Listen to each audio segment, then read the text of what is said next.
Welcome. I'm Sonia and this is the John Arbon Textiles Open Weekend. So exciting. We had our in-person one a couple weeks back and now it's time for the virtual one.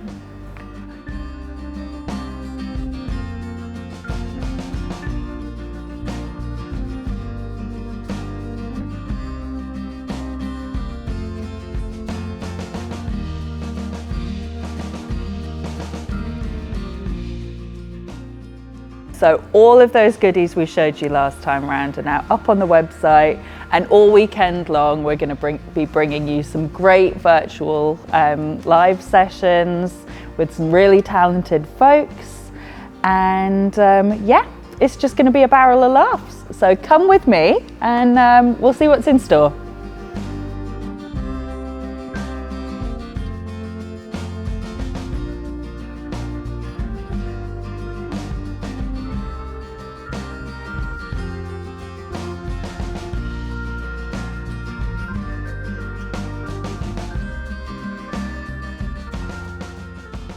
Very lovely having you here in Devon with us, Aleks. Thanks for having me. And you're teaching this weekend. You've done a class. Yeah, did a class on steeking. So I call it steeking in style because we do 2 cuts into our little swatches, so not 1 but 2. Oh my gosh. Nobody comes out crying, it's all good. Yet. Hasn't happened. It hasn't happened. But yeah, so we reinforce using 2 different methods. So a fringe steeked edge and then a classic crochet one, perfect for doing the vest that I've got on that has actually 3 steeks. So it's a little mini version. Adorable. Test out. So yeah, steeking is when you cut it open. So it means you can knit something completely in the round, seamless, and then open it up because colour work's more fun in the round than flat. It is more fun in the round than flat. It is a nightmare trying to do colour work flat. Worth fighting with knitting. No. Also, it's really hard to then see the picture you're making, you know? Yeah. So it seems scary to cut open your knitting, but you're always cutting vertically. Nothing bad happens. It's time to embrace a steek, and everyone did really well. So, good. No tears. No tears. Just, you know.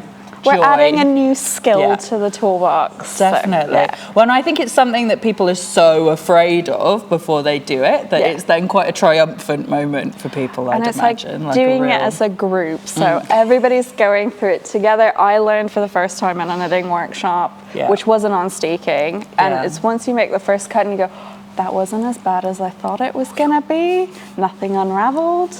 It's magic. Very good. Well, you've been reassuring people already this weekend.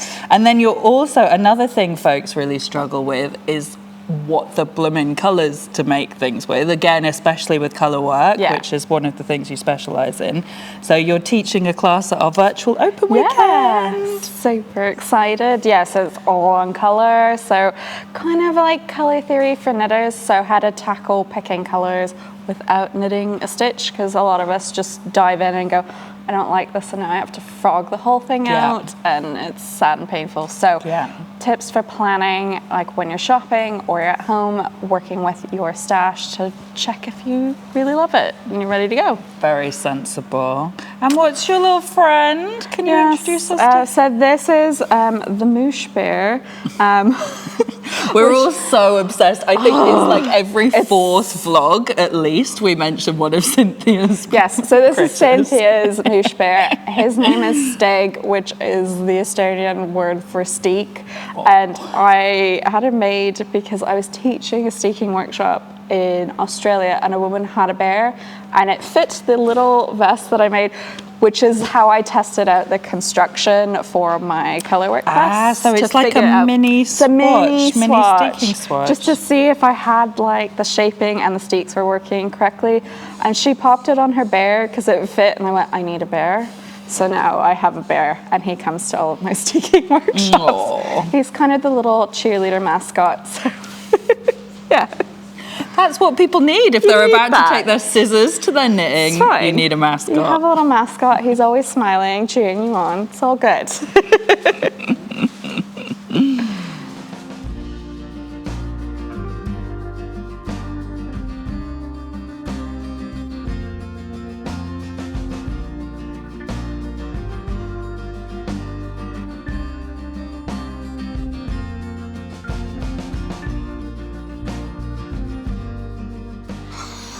And now I've caught up with Phil. So Phil, you've been running the downstairs part of the mill tour. I have, which Bex. is your domain. It is my domain, my kingdom.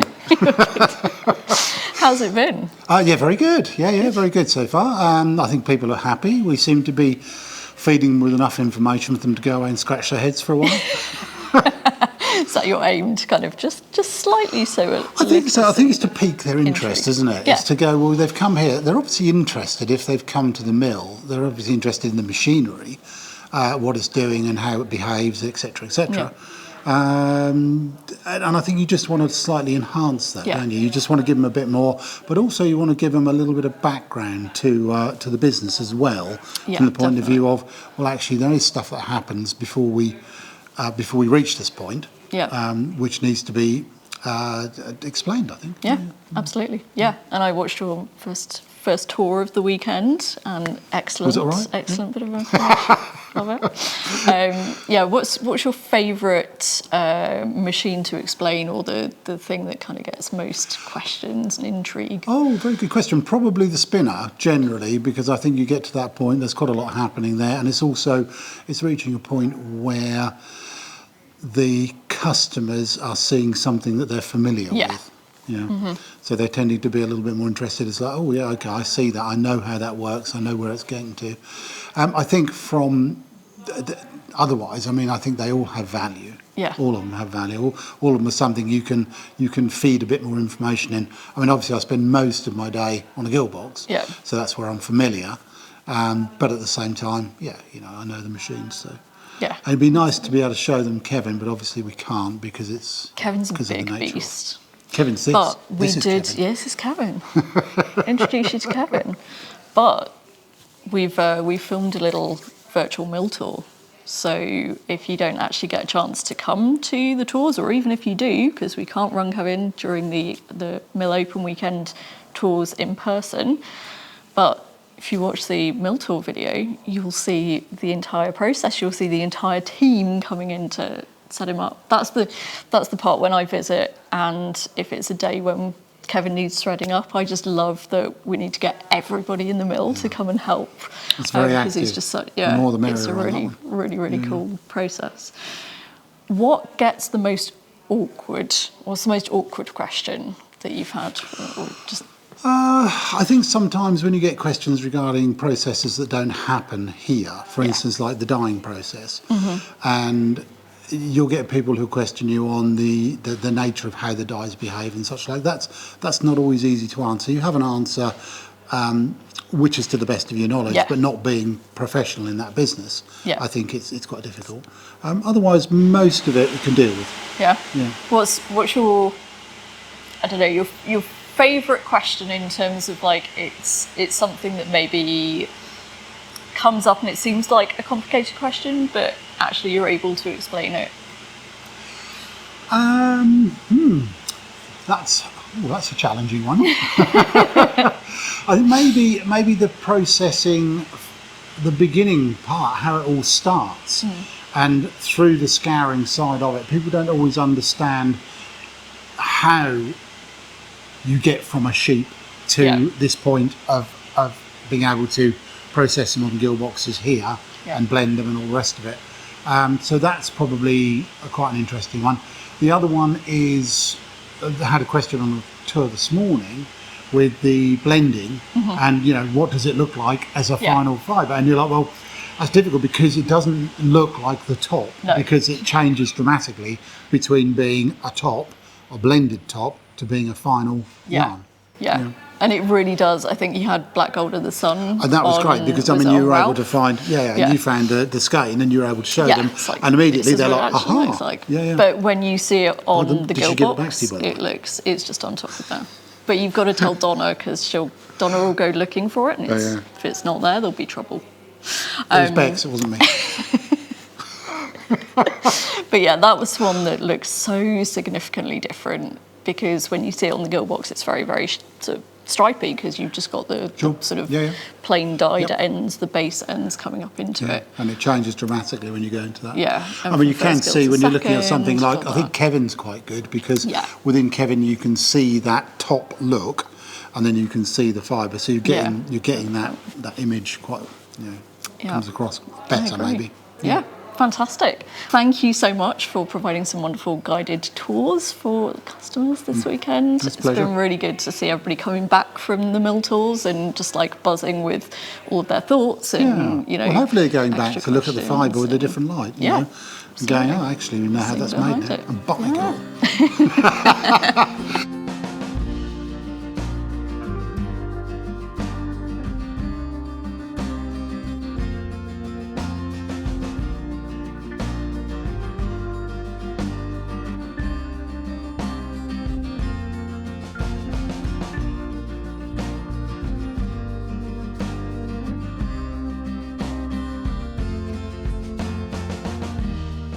So here I am with Beth of Telling Yarns, and my God, do you make some amazing colours, Beth. Thank you. I think you are probably one of my absolute favourite dyers. Helps that I have such nice yarn to dye on. Wow. Yes, it is a real treat making your bases, and I think whenever we see you at like a show or something, your stand is always one of the ones where I just like can't resist. But they're just beautiful. Do you want to tell us a little bit about what inspires your colours? Yeah, so I'm all inspired by literature, so characters, places, those types of things from in literature. So we've done a couple of collaborations, haven't we, on Agatha Christie, and a recent one on that. So yeah, just really that. And then I like to try and capture loads and loads of different colours, but in something that when you've got a knitted garment and you're standing away, it looks quite cohesive and, you know, not too busy. Yeah. So definitely. I think that's why I'm so drawn to it, because we kind of do the same thing with our colour palettes, of that thing that like when you look really close, there's so much going on, and then further away it just blends. It's well, and when you're crafting it, it's so nice to have a million colours in your hand. Yeah. But then when you're putting things on in the morning, you want it to be maybe a little bit less. Exactly. You do want to be able to like wear it out the house wear it to the and office. not feel like a clown. Yeah. For sure. Have you got any favourite colours that you could show us? Yeah, this is one of my favourites. This is Morgul, which really is a good example of what I'm saying, that I like a lot of colours, but once it's knitted up, it's you know, similar kind of finish to this. And then one of the special that we've just worked on. Yeah, it's so beautiful. This. Yeah, it's I had a nice to have a couple warm skeins of that. Terracotta-y one. So that's another nice example of that. Trying to get lots of different, lots of things going on, but something quite solid once it's finished. They're so lovely together as well, your colours, because they've got those different colours going on, it's quite easy to find friends. Yeah, much like your sort of harvest hues and things, it's that same thing of like you can mix and match most of them, really. That's how I like to do it. They're just beautiful. So we'll pop a link to where you can go find Beth's yarn as well. So I would definitely encourage you to nip over to Beth's website and have a look at all of her colourways, because they're just completely divine. And then the base we dye for you is it's mostly blue face Leicester, isn't it? Yeah, so it's all British. That was one of the main reasons I work with you guys. I wanted something completely British, non-superwash, because I'm from a farming background, so that's important to me. So it's mostly blue face Leicester. What else have we got in there? We've got a bit of tiny bit of Svartbliss that gives it that heathered colour. So because this is what the base looks like on its own, and then we've got a bit of Massam and a little bit of Romney as well. So yeah, it just gives it softness, bounce, and that shine as well. It's got a real nice luster and that halo to it as well. I really wanted a bit of a halo. So I basically designed a little bit of everything I like in a yarn, and nice and soft, so you can wear it next to your neck. And it comes in a 4-ply and a DK, and you do the same kind of colour palette on both. And I only do that one base as well. So. It is just divine. It really is. And for anyone who would like to know a little bit more about Beth, if you have a look back in our YouTube channel, you were kind enough to do a talk for us last year. So there's a little Q&A with you from last year, where folk can learn a bit more as well. But thanks for joining us all the way down in Devon again. Thank you for having me. It's been a treat.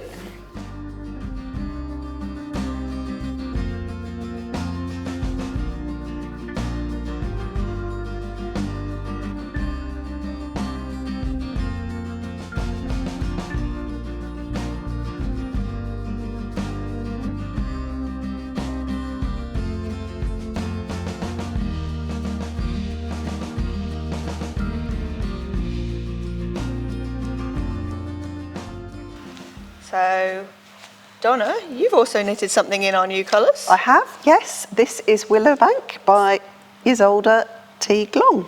It's very pretty. It is very, very pretty. I love this. And it's in Ysolda's colour as well, of course. It's such a pretty colour. There's lots of very delicate little shades in there. Yes, it's got blue and turquoise and yellow and orange speckles, which makes it come out. It's a little bit like the beautiful ones, but a blue tone.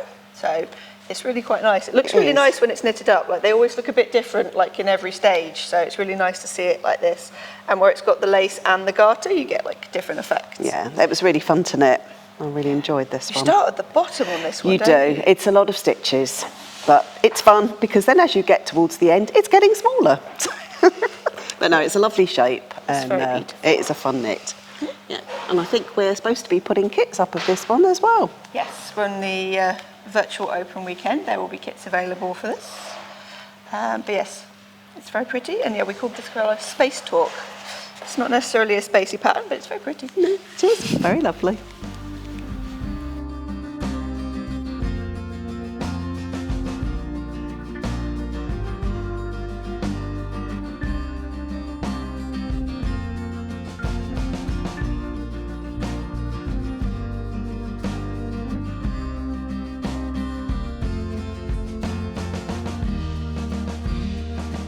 How are you enjoying the open weekend so far, Katie? Oh, it's so lovely to be here again. Thank you for having me. Thanks for coming. It's nice to be back in Devon. Yeah.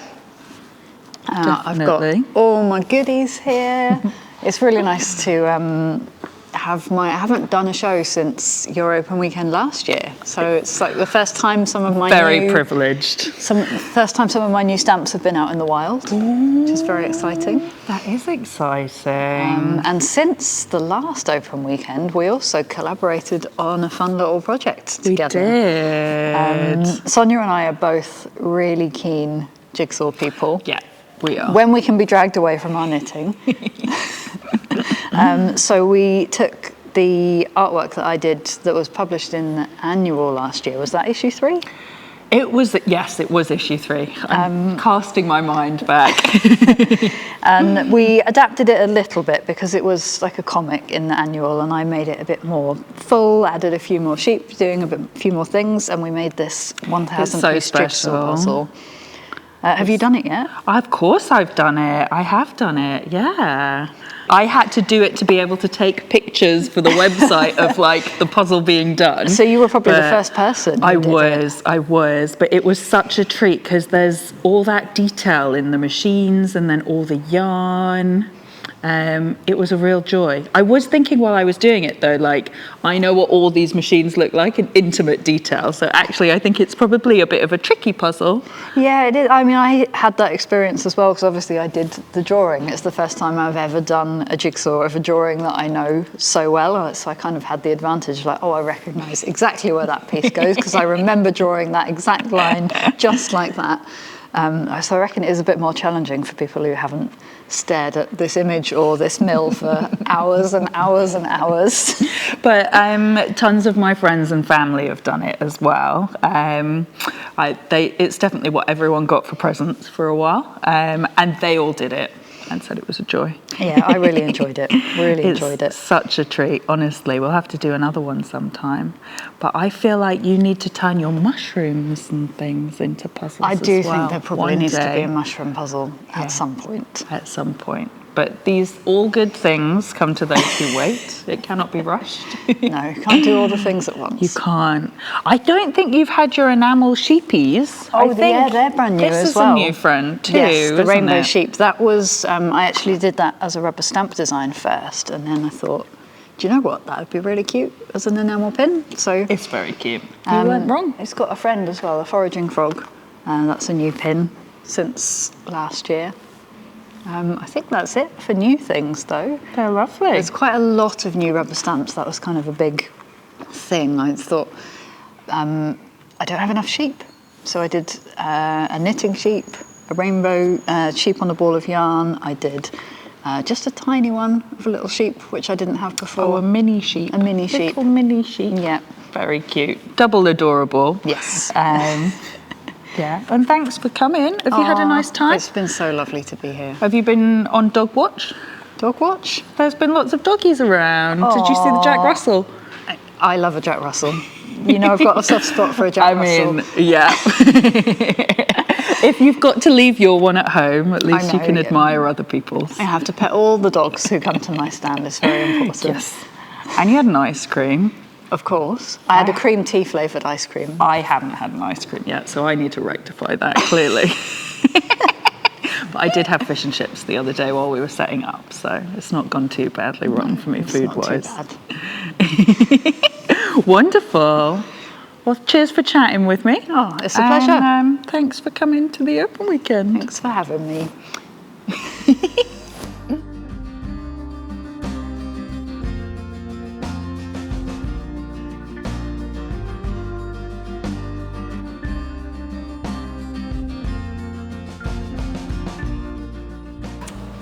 Look at this loveliness. Yeah. So this is a Saar vest. So it's a new pattern that I put out, and I need to knit this in my new color.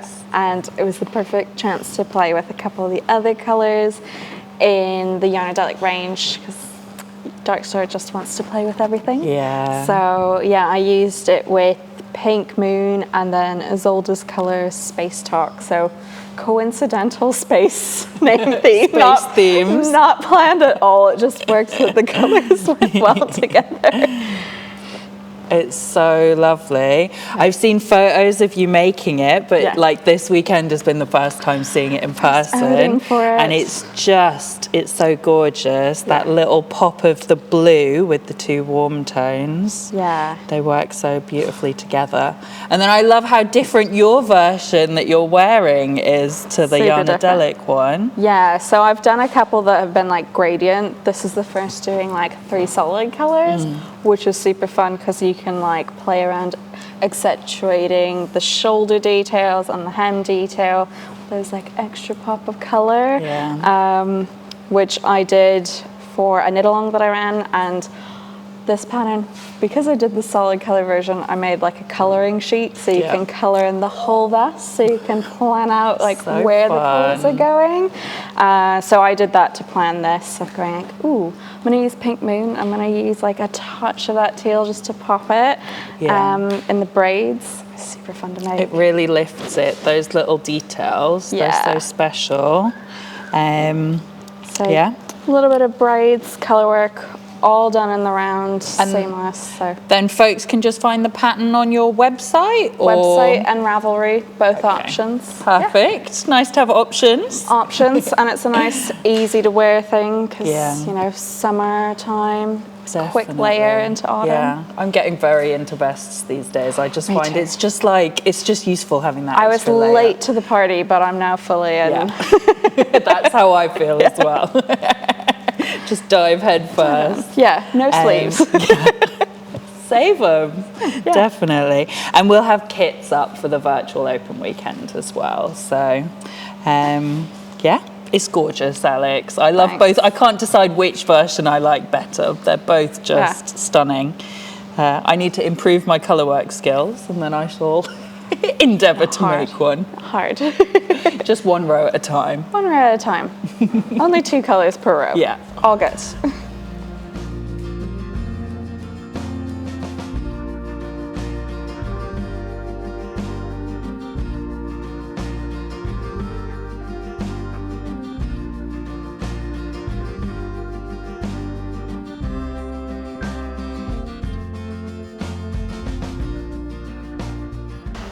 We've got lots of lovely hand-dyed to talk about, haven't we?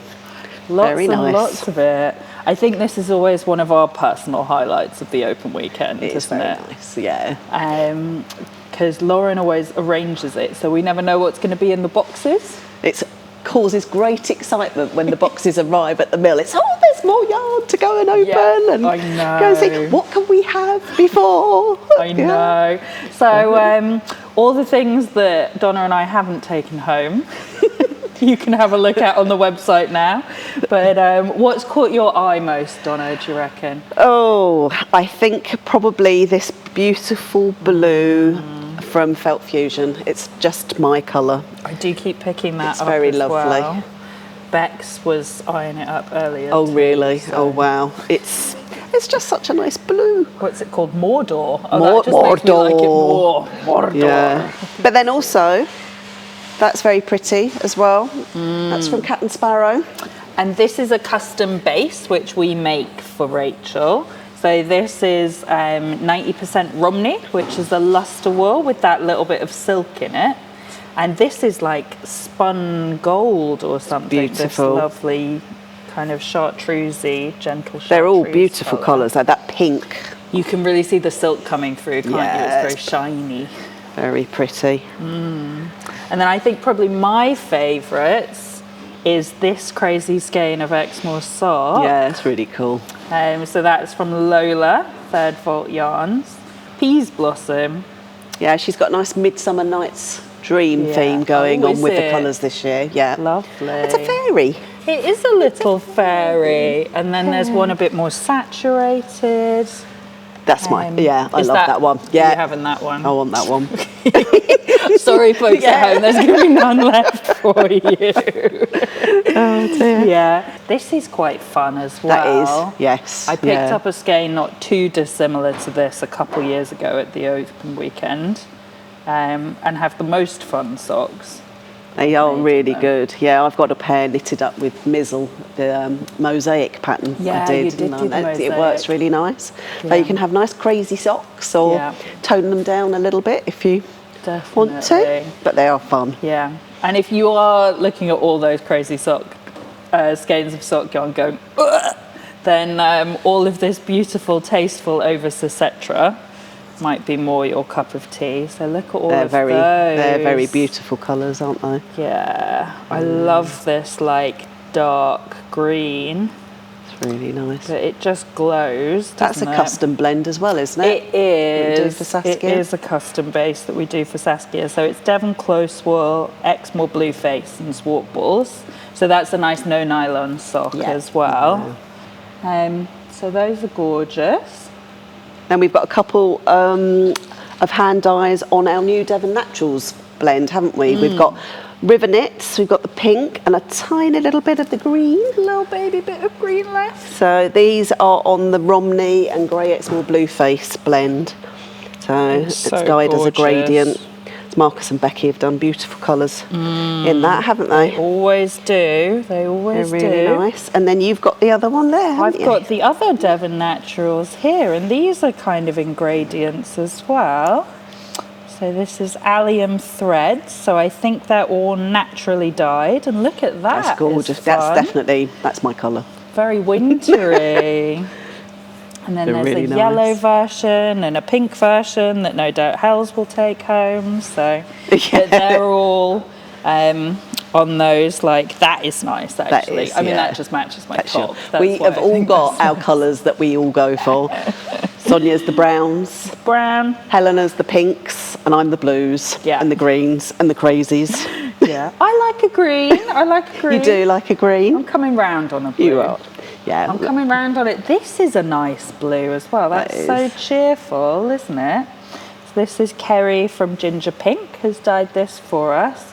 And it's a lovely kind of stripy yarn. And Pretty she's got a blue. little pop-up as well at She the open has. weekend. Yeah. It's Yeah, we're exciting. seeing her. That's a little tour around all the hand-dyed. And if you've seen any you liked, it's all just up on our website for our virtual open weekend right now. So pop over, have a little rummage. Something for everyone. Yes. And They are all hand dyers who regularly dye on our bases. So even if a colour you like is sold out on our website, there's a little link to their website and you can go have a little look at what they've got over there as well. Cheers. Thank you.